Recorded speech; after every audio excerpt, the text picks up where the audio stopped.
وہ عظیم ذات جو اسلام کا پہلا خلیفہ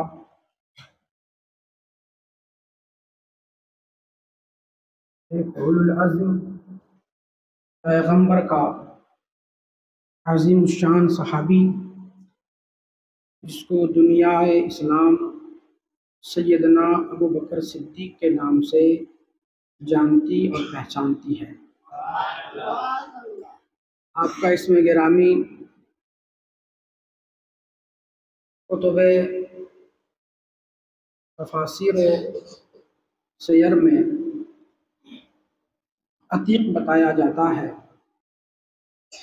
اور عتیق کا معنی ہوتا ہے نجات پانے والا۔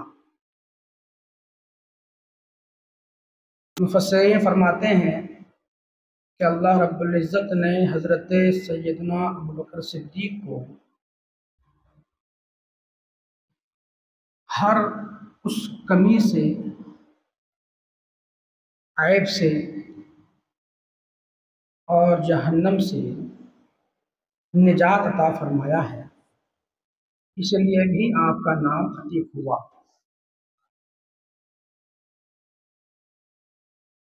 بڑی عظمت و شان و شوکت والے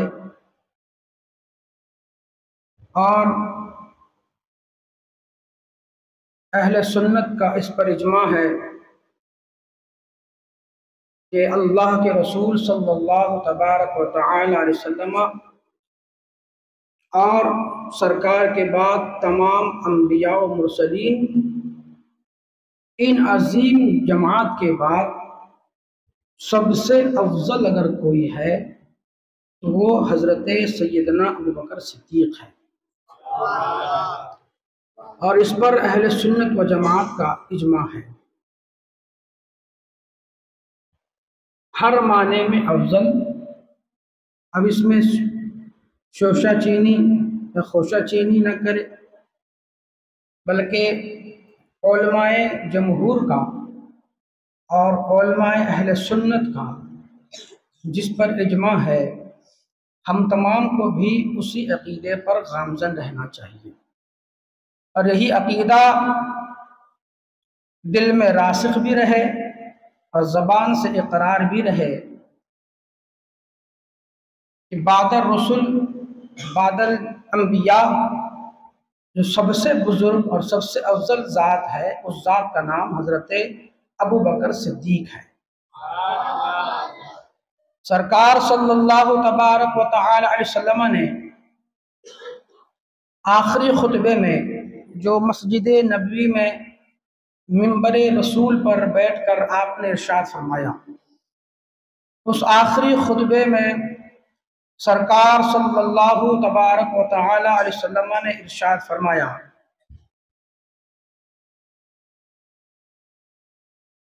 کہ جیسا احسان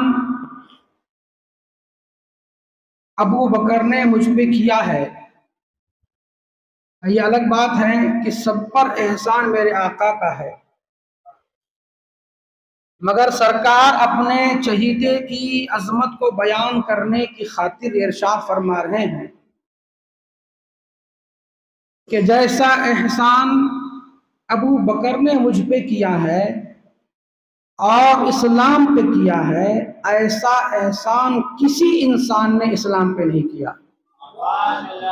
یہ سرکار کے آخری خطبے کے آخری الفاظ ہیں، اور فرمایا کہ ایسا احسان کہ جب مال کی ضرورت پڑی تو ابو بکر نے اپنا مال دیا،